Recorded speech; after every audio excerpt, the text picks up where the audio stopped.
नमस्कार MN Odia news को आपण मानकु स्वागत।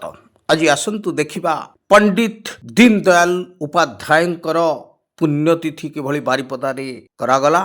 बारिपदार शहीद स्मृति भवन रे बीजेपी तरफ एक विशाल सम्मिलनी सभा गठित होइतिला, जोथिरे कि सरकारकर गृह निर्माण एवं नगर उन्नयन मंत्री डॉक्टर कृष्णचंद्र महापात्र तथा बारिपदा विधायक प्रकाश सोरेन, बांग्रीपोशी विधायिका सुश्री संजली मुर्मू, उदला विधायक भास्कर मढ़ई तथा राज्य प्रवक्ता कवि विष्णु शतपथी सहित समस्त वरिष्ठ कर्मी उपस्थित थिले। तेबे एही कार्यक्रम रे दीनदयाल उपाध्यायंकर जो आचरण विधि ता विषय आलोचना होइतिला। प्रथमे मंचासीन व्यक्ति मानंकु सम्मानित करागला, तापरे आरंभ होला प्रत्येक मंचासीन व्यक्तिंकर भाषण।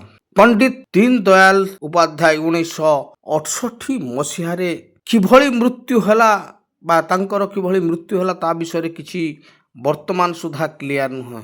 जहाँ भी हो तांको मने होची एक चक्रांतरे मारी दिया जाय। केवल जे पंडित दीनदयाल उपाध्यायंकर पुण्यतिथि थिला ताहा नुहे, एहा वित्त भारत सरकारंकर VBG रामजी जनजागरण स्तरीय सम्मिलनी मध्य होइथिला।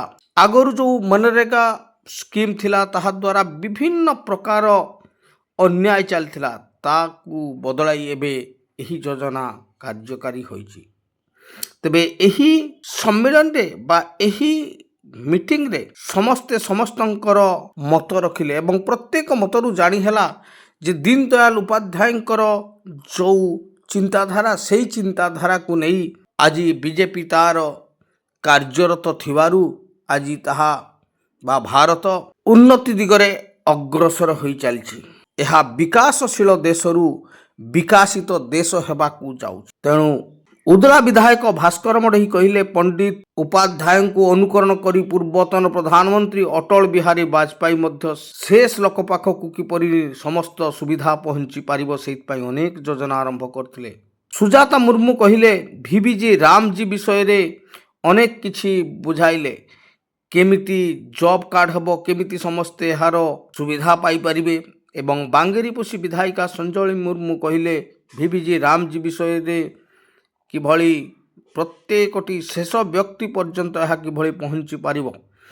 बारिपदा विधायक प्रकाश सोरेन कहिले सेवा संस्कार आज आमे पंडित दीनदयाल उपाध्याय को आदर्श रे देश चली शासन चली। डॉक्टर कृष्णचंद्र महापात्र कहिले आज पंडित दीनदयाल उपाध्याय को चिंताधारा को नहीं सरकार चली बोली विकासशील देशरु विकासित देश हेबाकू जाउछि।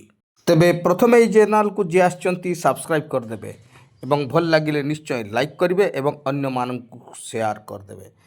जय जगन्नाथ।